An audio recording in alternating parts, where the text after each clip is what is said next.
నమస్కారం. I dream ప్రేక్షకులకు స్వాగతం. చెంబుడు నీళ్లు పోస్తే చాలు శివుడు అనుకున్నవన్నీ ఇస్తాడు అని చెప్పి పెద్దలు చెప్తూ ఉంటారు. దానికి ప్రత్యక్ష సాక్షులు కూడా ఎందరో భక్తులు ఉన్నారు. అయితే శివలింగాన్ని ఇంట్లో ఉంచి ఆరాధించొచ్చా? ఇది ఒక పెద్ద క్వశ్చన్ మార్క్ అయిపోయింది. ఎవరైనా శివలింగం ఇంట్లో పెట్టుకొని ఆరాధిస్తున్నా కూడా ఎవరో ఒక మూడో పర్సన్ వచ్చి ఒక క్వశ్చన్ మార్క్ వేసి వెళ్ళిపోతున్నారనమాట.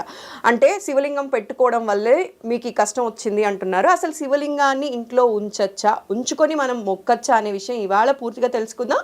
ఈరోజు మనతో పాటు ఉన్నారు ప్రముఖ ఆధ్యాత్మికవేత్త, వాస్తు మరియు జ్యోతిష్య పండితులు, లలిత ఉపాసకులు నానాజీ పట్నాయక్ గారు. వారితో మాట్లాడదాం. నమస్కారం గురూజీ. శ్రీమాత్రే నమః. గురూజీ, శివలింగం ఇంట్లో ఉండొచ్చా? సాక్షాత్తు శివుడిని మొక్కితే కనుక అపమృత్యు దోషాలు సైతం పోతాయి అని అంటారు. అయితే శివలింగం ఇంట్లో ఉండటం వల్ల కష్టాలు వస్తాయి అని కూడా ఒక చిన్న అపోహ ఉంది. ఇది నిజమేనంటారా? ఫస్ట్ ఆఫ్ ఆల్ ఏంటంటే కష్టం ఎందుకు వస్తుంది అనేది ఫస్ట్ మనం తెలుసుకోవాలి. శివలింగం ఉండడం వల్ల కష్టం రావడం అంటే అనుకోవడం అంత అవివేకం మరొకటి లేదు, పిచ్చితనం అంటారు. పిచ్చితనమే. ఎందుకంటే కష్టం అనేటువంటిది మనం చేసుకున్న కర్మ వల్ల వస్తుంది. ఎప్పుడు కూడా కష్టం వచ్చినా మన కర్మే, మనం ఒక మంచి అనుభవిస్తున్నా మన కర్మే. మరి భగవత్ స్వరూపం అనేటువంటిది ఎందుకు ఎక్కడ అంటే మనం ఆ కర్మను అధిగమించడానికి ఒక శక్తి మనల్ని కాపాడాలి ఎప్పుడు కూడా. ఓకే, అంటే మనం పాపకర్మ కనుక చేసుకుంటే దాన్ని నశించడానికి మనం భరించలేకపోతున్నాము. అమ్మో, నేను ఏదో అజ్ఞానంలో ఒక కర్మం చేశాను, దాని అనుభవం నేను అనుభవించలేకపోతున్నాను, దానికి సంబంధించినది ఏదైతే వచ్చిందో ఫలితం ఏదైతే ఉందో దాన్ని నేను అనుభవించలేకపోతున్నాను, నన్ను రక్షించు అని చెప్పని కోరుకునేటువంటి కోరిక ఏదైతే ఉందో అది భగవంతుడిని కోరుకుంటాము. అది అక్కడ భగవంతుడి పాత్ర ఉంటుంది. అంతేగాని భగవంతుడు మనకు కష్టాన్ని ఇవ్వడు. గుర్తుపెట్టుకోండి, తల్లి తండ్రి ఎలాగో భగవత్ స్వరూపం కూడా అలాగే. తల్లి ఎక్కడైనా మనకు కష్టం ఇస్తున్నామా? ఇవ్వదు. అలాగే భగవంతుడు కూడా ఇవ్వడు. ఇదొక ఒక పిచ్చితనం. శివలింగం ఇంట్లో ఉండకూడదు. అయితే ఇక్కడ కొన్ని రూల్స్ ఉన్నాయి. బొటన వేలంతా ఉండాలి ఇంట్లో పెట్టుకునేది. అంతకంటే కనుక పెద్దది పెట్టుకున్నట్లయితే మీరు ఇష్టం కొద్దీ దానికి చేయాల్సిన ఉపచారాలు చేయాలి. ఇప్పుడు బొటన వేలంతా ఉన్నింది అనుకోండి గురూజీ, అది ఇంట్లో పెట్టుకుంటే ఎలాంటివి మనం చేయాలి? అభిషేకం చేస్తే చాలా, ప్రతిరోజు అభిషేకం చేయాలి. ఇందులో లింగాల్లో కూడా చాలా రకాలు చెప్పారు. ఎలాగంటే మీరు చరలింగము అంటారు. అంటే మీరు ఒక బాక్స్లో పెట్టుకొని ఎక్కడ పెడితే అక్కడ తీసుకెళ్ళి ఎక్కడుంటే మీరు అక్కడ ఒక కొన్ని నీళ్లు వేస్తే అదే అభిషేకం. అంటే ట్రావెలింగ్ లో కూడా తీసుకెళ్ళాలి. దాన్ని చరలింగము అంటారు. ఇప్పుడు మీరు నిత్యము శివార్చన చేసేవాళ్ళు, మీరు తీసుకెళ్ళలేదు, ఇంకోరెవరో ట్రావెలింగ్ లో తీసుకెళ్తారు, ఆ లింగం మీద వేసినా మీకు ఫలితం ఉంటుంది. మీరు తీసుకెళ్లే లింగం మీదే వేయాలని రూల్ ఏం లేదు. ఓకే, ఎక్కడ ఏ లింగం కనిపించినా వేరే వాళ్ళు తీసుకెళ్లే దానికి కూడా మనం అర్చించవచ్చు. అయితే ఈ కలియుగంలో పార్థివ లింగము అంటారు. అంటే మట్టితో చేసిన శివలింగానికి ఎక్కువ ఫలితం వస్తుందని చెప్తుంది శాస్త్రం. అలాగే శివలింగం ఎప్పుడూ కూడా ఖండం ఉండకూడదు. అంటే పై లింగం వేరుగాను ఇది వేరుగాను ఉంచకూడదు. రెండు కలిసి ఉన్నటువంటిదే తీసుకోవాలి. అంటే కొందరు ఏం చేస్తారు అంటే ఇప్పుడు మరకత పచ్చలింగం ఉంటుంది కదా, బాణలింగం అని చెప్పి, ఇది తనిగా పెట్టి దానిపైన అలా పెడుతూ ఉంటారు. దానికంటే కలిసి ఉన్నటువంటి దాన్ని ఎక్కువగా పూజించమని చెప్తుంది. ఇది శివపురాణంలో ఉన్నటువంటి అంశం ఇది. రెండవది ఏమిటంటే ఎవరికైనా మోక్షం రావాలి అంటే బిందులింగము అంటారమ్మా. అంటే ఒక రేకు మీద చిన్న బిందువు రూపంలో ఉంటుంది లింగం. దాన్ని గనక ఎవరైతే ఉపాసిస్తారో మోక్షం లభిస్తుంది. కోరికలు నెరవేరాలి అంటే పాదరస లింగానికి చేయమని చెప్పింది శాస్త్రం. అంటే పాదరస లింగం మీద కనుక మీరు రోజు అభిషేకం చేసినట్లయితే మీ యొక్క కామ్యం నెరవేరుతుంది. ఇప్పుడు కొంతమంది కొన్ని కోట్లు పెట్టి వ్యాపారాలు చేస్తుంటారు, వాళ్ళకి రిటర్న్స్ రావు. అలాంటప్పుడు బంగారు లింగం తీసుకుని 40 రోజులు కనుక అభిషేకం చేసినట్లయితే వ్యాపార అభివృద్ధి అవుతుందని చెప్తుంది శాస్త్రం. బంగారు లింగాన్ని పెట్టి కొన్ని 100 కోట్లు పెట్టి బిజినెస్ చేసే వాళ్ళకి అదేం పెద్ద విషయం కాదు. అది మహా అంటే కొన్ని లక్షల్లో వచ్చేస్తుంది బంగారు లింగం అనేటువంటి. అయితే ఇక్కడ మనం ఇంకొక పాయింట్ మళ్ళీ ప్రేక్షకులకి పర్టికులర్గా చెప్పాలి గురూజీ. బంగారు లింగం ఎవరైతే వ్యాపారం కోసం చేస్తున్నారో ఆ స్థాయి ఉన్న వాళ్ళు కొనుక్కుంటే మంచిది. అయితే కొందరు ఆడవాళ్ళు ఏం చేస్తారంటే గురూజీ ఇది చేస్తే మంచిదేమో అని చెప్పి స్థాయికి మించి అప్పు చేసి కూడా చేస్తూ ఉన్నారు కొన్ని పూజలు. ఓకే, ఎందుకంటే మీరు ఏదో చిన్న షాప్ నడపడానికి మీరు బంగారు లింగం కొనుక్కోక్కర్లేదు. సహజంగా లింగం మీద మీరు కనుక చేస్తే ఆ ఫలితం వస్తుంది. మీరు అన్నట్టుగా మట్టి లింగం కలియుగంలో చాలా మంచిది అన్నారు చూసారా, మట్టి లింగం పైన కూడా చేసుకోవచ్చు. అయితే ఇక్కడ ఏంటంటే మనం అర్థం చేసుకోవాల్సినటువంటిది, శివుణ్ణి కనుక అర్చించినట్లయితే ఎటువంటి ఫలితం ఇస్తాడు అతను అంటే, గురుజీ మీకు ఒక చిన్న ఉదాహరణ చెప్తాను. జరిగిన యథార్థ సంఘటన చెప్తాను చూడండి. నిజ జీవితంలో జరిగినటువంటిది. ఒక ఊర్లో ఒక అతను ఉండేవాడు. ఆయన ఆయనకి ఏంటంటే పెద్ద సంపాదన మీద పెద్ద ఆలోచన లేదు, ఏమీ ఉండేది కదా ఆయనకి. ఆయన ఒక చిన్న జాబ్ చేసుకునేవాడు. అతని శాలరీ ఇప్పుడున్న కాలంలో 2,000 రూపాయలు. కాకపోతే పల్లెటూరు, ఒక సొంత ఇల్లు ఉంది. ఆ 2,000 రూపాయలు సరిపోతాయి అతనికి. అంటే అతని ఫ్యామిలీలో అతని భార్య, కూతురు. మీరు చెప్తుంది ఇప్పుడు జరుగుతున్న అంశం.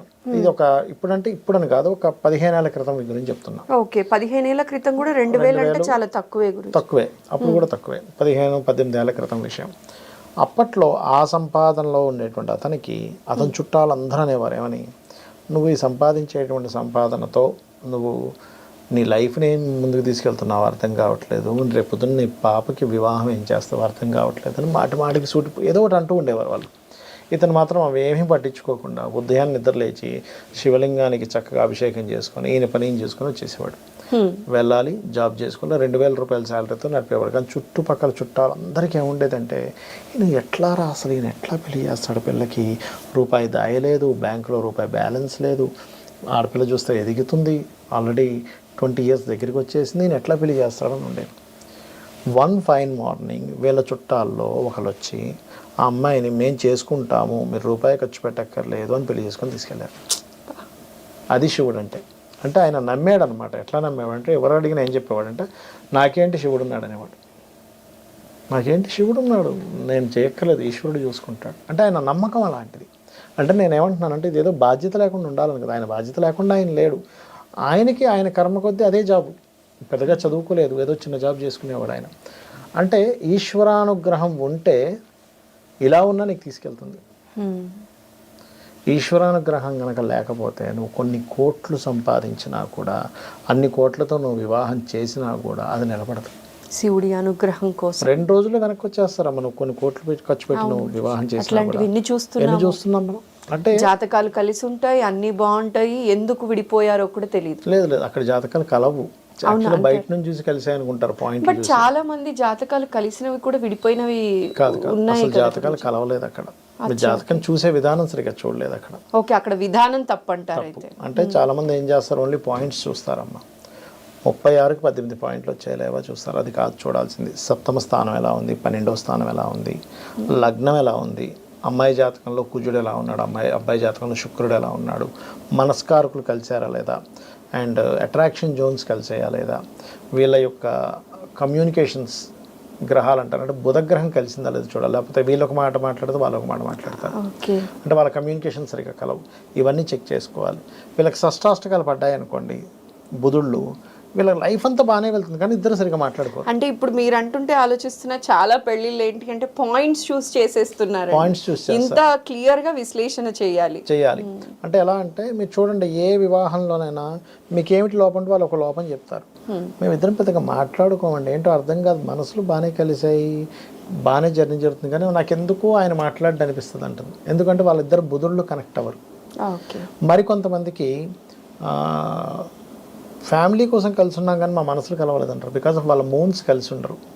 కొంతమందికి అట్రాక్షన్ ఉండదు, మనసులు కలుస్తాయి కానీ వాళ్ళు ఫిజికల్గా అట్రాక్షన్ ఉండదు వాళ్ళు, ఎందుకంటే వాళ్ళ వీనస్ అండ్ మార్స్ కలవరు. కొంతమందికి ఒకరికొకటి ధర్మం అనిపిస్తే ఇంకొకరికి అది అధర్మంగా అనిపిస్తూ ఉంటుంది. అంటే ఎలా అంటే, చిన్న ఎగ్జాంపుల్ చెప్తాను చూడండి. ఒక కార్లో వెళ్తున్నారు, ఒక సిగ్నల్ వచ్చింది, ఒక భిక్షాటం చేసుకునే వాళ్ళు వస్తే వీళ్ళు ఒక 5 రూపాయలు ఎంతో తీసి వేసింది ఆవిడ. ఇతనికి ఏమనిపిస్తుంది, అలాంటివి వేయకూడదు, వాళ్ళకి ఎంకరేజ్ చేయకూడదు అని ఈయన అనుకుంటాడు. ఏముంది లేండి అంటుంది ఈవిడ. అంటే అతనికి ధర్మం అనిపించవచ్చు, అతనికి అధర్మం అనిపించవచ్చు, ఈమెకి ధర్మం అనిపించవచ్చు. బికాస్ ఆఫ్ జూపిటర్ కనెక్టివిటీ సరిగా లేకపోతే అలా అనిపిస్తుంటుంది.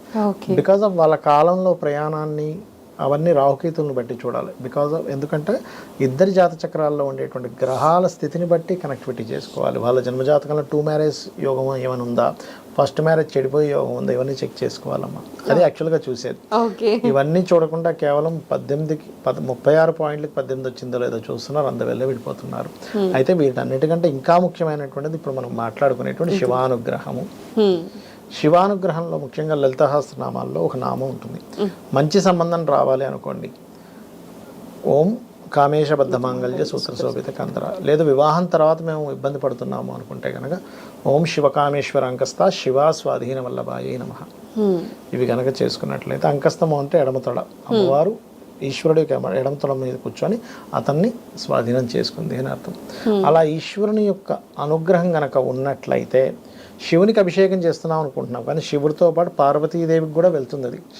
శివునికి అభిషేకం చేసేటప్పుడు శివపార్వతుల యొక్క అనుగ్రహం ఉంటే వాళ్ళకి ఏం జరుగుతుందంటే అమ్మ, ఒక కంప్లీట్ లైఫ్ అనుభవించాలి మనము. నా లైఫ్ కంప్లీట్ అయింది, నా లైఫ్లో నేను కంప్లీట్నెస్ నేను చూశాను అనేటువంటిది కలగాలంటే ఈశ్వరానుగ్రహం కలిగితే అని. ఓకే. కాబట్టి ఎక్కడా కూడా తప్పు లేదు. ఈశ్వరలింగం శివలింగం ఇంట్లో ఉండవచ్చు, ఉండాలనే శాస్త్రం చెప్తుంది. ఉన్నటువంటి శివలింగానికి రోజు అభిషేకం చేస్తే ఈశ్వరానుగ్రహం ఉంటుందని చెప్తుంది. వా, చాలా బాగా చెప్పారు గురూజీ. ఇకపైనైనా సరే ఎవ్వరూ కూడా ఏ శివలింగం పెట్టుకున్నాం దీనివల్లే కష్టం వచ్చింది అని భయపడకూడదు.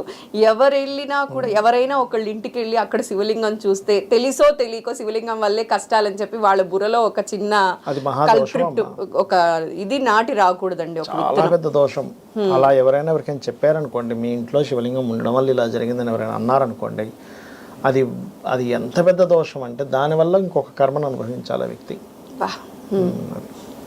సో తెలిసో తెలియకో ఇలాంటి సలహాలు ఇవ్వకూడదు, తప్పిదాలు చేయకూడదు. సో చాలా చక్కగా వివరించారండి. మరోసారి ప్రత్యేక ధన్యవాదాలు గురూజీ. నమస్కారం. శ్రీమాత్రే నమః. శ్రీమాత్రే నమః.